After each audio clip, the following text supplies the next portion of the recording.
بسم اللہ الرحمن الرحیم۔ مرزا جیلمی کو ڈراموں اور فلموں کی ایسی لت پڑی ہوئی ہے کہ قرآن کریم کے درس میں بھی ڈراموں اور فلموں کے حوالے دینے سے باز نہیں آتا۔ ویسے تو اپنے شاگردوں پر رعب جمانے کے لیے بار بار یہ رٹ لگاتا ہے کہ بکش مسلمان بنو، اصل کتابیں کھول کے خود پڑھو کہ کیا لکھے ہے، اور یہ بھی راگ الاپتا ہے کہ سنی بنو ٹنی نہ بنو۔ خدا کے لیے عقل سے کام لیں، سنی بنو ٹنی نہ بنو، خود کتاب کھول کے پڑھو کہ گل کتنے لکھی ہوئی ہے، کنج لکھی ہوئی ہے، بکش مسلمان بنے۔ لیکن اپنا حال یہ ہے کہ ڈرامے اور فلمیں دیکھ کر گزارا کرتا ہے، انہی پر اکتفا کرتا ہے، اصل کتابیں کھول کر پڑھنے کی ہمت ہی نہیں کرتا ہے، اس کو توفیق ہی نہیں ہوتی کہ اصل کتابیں کھول کر پڑھ لوں۔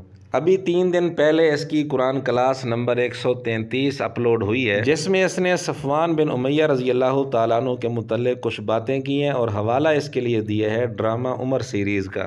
آپ پہلے اس کی وہ باتیں سن لیں۔ صفوان جس نے حضور کے قتل کے لیے ایک بندہ ہائر کر کے بھیجا تھا، وہ عمر سیریز میں انہوں نے یہ ساری چیزیں فلمائی ہیں۔ یہ ہے مرزا جیلمی کے مطالعے کی کل کائنات یعنی ڈرامہ عمر سیریز، جس پر اس نے انحصار کیا ہوا ہے۔ صحابہ رضی اللہ تعالیٰ عنہ کے حالات پر کافی ساری کتابیں لکھی گئی ہیں، جن میں سے بعض کتابوں کے نام تو مرزا جیلمی بھی لیتا ہے۔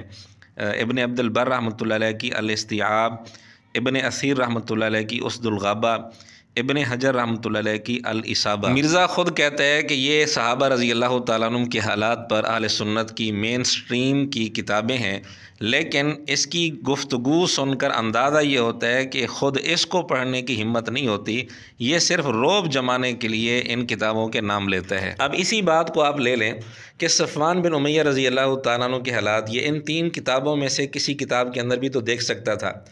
طبقات ابن سعد سے دیکھ سکتا تھا، البدایہ والنہایہ سے دیکھ سکتا تھا، یا چلو کم از کم تبلیغی جماعت کے جو امیر رہے ہیں مولانا یوسف کاندھلوی صاحب رحمۃ اللہ علیہ، ان کی کتاب ہے بڑی مستند حیات الصحابہ، اس کے اندر دیکھ لیتا۔ لیکن اس نے بجائے کتابوں کے اندر سے دیکھنے کے عمر سیریز میں یہ حالات دیکھ کر اپنی قرآن کلاس میں یہ حالات بتا رہا ہے، اور حوالہ بھی ڈرامہ عمر سیریز کا دے رہا ہے۔ اور مزے کی بات یہ ہے کہ مرزا جیلمی خود بتاتا ہے کہ ڈراموں اور فلموں کو دیکھ کر جو بات ذہن میں اچھی طرح بیٹھتی ہے، یاد رہ جاتی ہے، کتابوں سے بات اس طرح یاد نہیں رہتی۔ یعنی یہ حکمت مرزا جیلمی ڈراموں اور فلموں کو دیکھنے کی ترغیب کے طور پر بیان کرتا ہے۔ یہ تو سائنس مانتی ہے کہ جب آپ کوئی چیز کتاب میں پڑھتے ہیں تو صرف 10% آپ ریٹین کرتے ہیں اپنے دماغ کے اندر، جو چیز آپ سنتے ہیں وہ آلموسٹ 15% لیکن جو چیز آپ دیکھتے ہیں نا وہ 50% تک ریٹین ہو جاتا ہے۔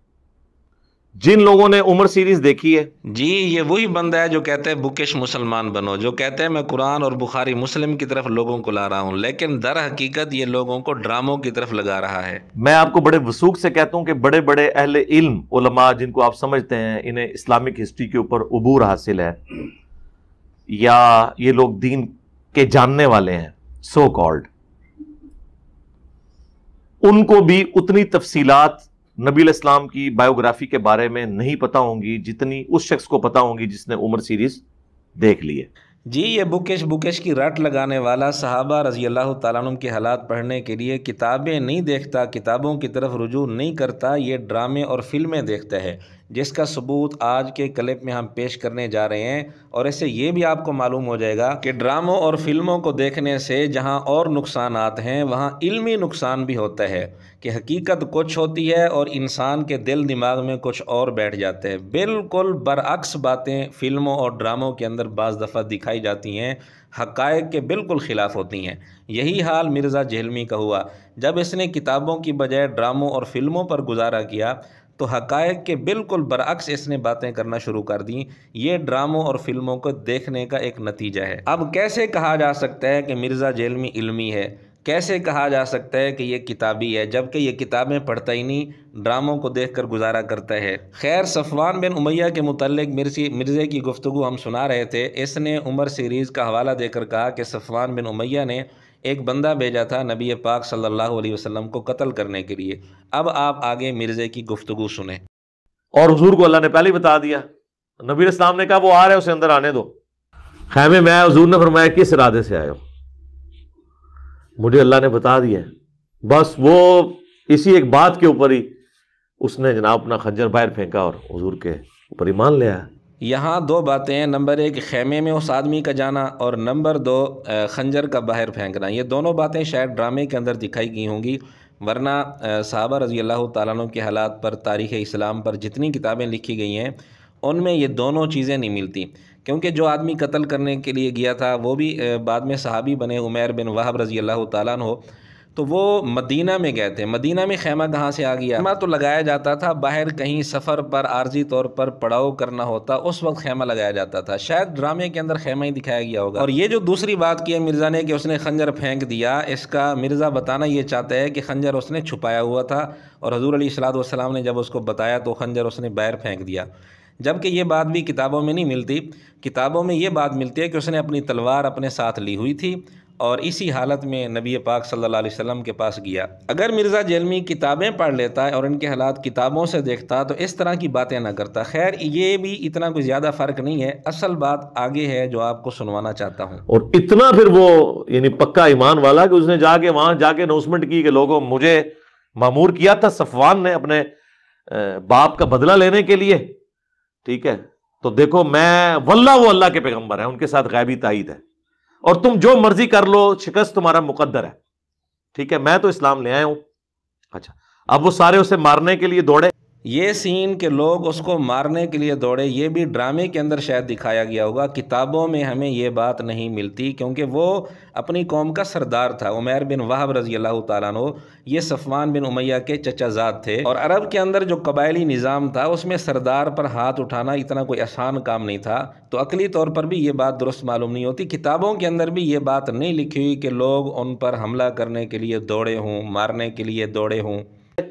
لیکن صفوان نے نا کہا کہ میں اسے پہلے ہی پناہ دے چکا ہوں، کیونکہ میں نے اسے بھیجنے سے پہلے کہا تھا کہ لائف ٹائم تیرے بیوی بچوں کا خرچہ میرے ذمہ ہے، اگر تجھے کچھ ہو گیا۔ ظاہر اگر وہ حضور پہ حملہ بھی کرتا تو صحابہ نے اسے زندہ چھوڑنا تھا، چونکہ میں زبان دے چکا ہوں۔ اچھا، عربی زبان جب دے دیتے تھے نا، بس یہی اللہ تعالیٰ نے من میں خوبی رکھی ہوئی تھی، پھر گردن ہی کٹتی تھی، تو صفوان نے اسے پناہ دے دی۔ یہ بات بھی خالص ڈرامے کا سین لگتا ہے، کتابوں کے اندر اس کا کوئی وجود نہیں ہے کہ صفوان نے عمیر بن وہب رضی اللہ تعالیٰ عنہ کو پناہ دی ہو۔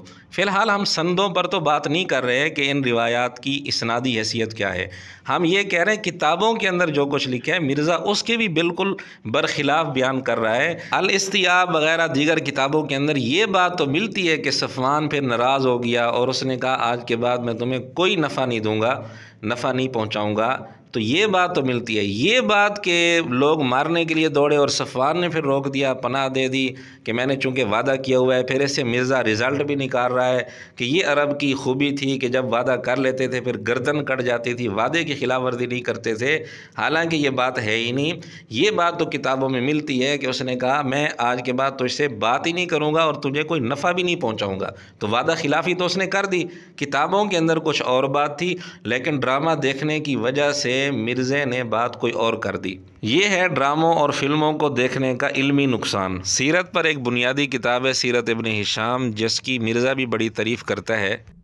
مثلا میں آپ کو بہت بڑی مثال دیتا ہوں، محمد بن اسحاق جنہیں امام المغازی کہا جاتا ہے، سیرت النبی کے اوپر ان کی سیرت ابن اسحاق پوری دنیا میں اتھینٹک بک مانی جاتی ہے، اسی سے سیرت ابن ہشام لکھی گئی۔ یہ نبی علیہ السلام کی سیرت پہ نام اگر کسی بندے کا لیا جاتا ہے تو محمد بن اسحاق کا۔ تو آئیے اسی محمد بن اسحاق سے ہم آپ کو دکھاتے ہیں کہ اصل واقعہ کیا تھا۔ سیرت ابن ہشام جس کے متعلق خود مرزا نے بھی کہا کہ اس کا مدار ابن اسحاق کی روایت پر ہے، تو اسی سیرت ابن ہشام میں یہ بات لکھی ہے کہ صفوان بن امیہ نے عمیر بن وہب کو جو بھیجا تھا تو عمیر بن وہب مدینے گیا تھا، مسجد کے دروازے پر اس نے اپنی سواری بٹھائی تھی اور اس نے تلوار سامنے گردن میں لٹکائی ہوئی تھی۔ اب مرزا نے ڈرامے کا سین دیکھ کر کیا کہا کہ خیمے میں وہ گیا، جبکہ مدینہ کے اندر مسجد میں، پھر خیمہ کہاں سے آ گیا شہر کے اندر، اور پھر اس نے کہا خنجر چھپایا ہوا تھا، خنجر پھر پھینک دیا جب آپ علیہ الصلوۃ والسلام نے بتایا۔ حالانکہ اصل بات یہ ہے کہ تلوار اس نے سامنے لٹکائی ہوئی تھی، کہیں خنجر چھپانے کا کوئی تذکرہ کہیں کسی کتاب میں نہیں ہے۔ اگر مرزا کتابوں سے دیکھ کر واقعہ سناتا کبھی خیمے اور خنجر کا ذکر نہ کرتا،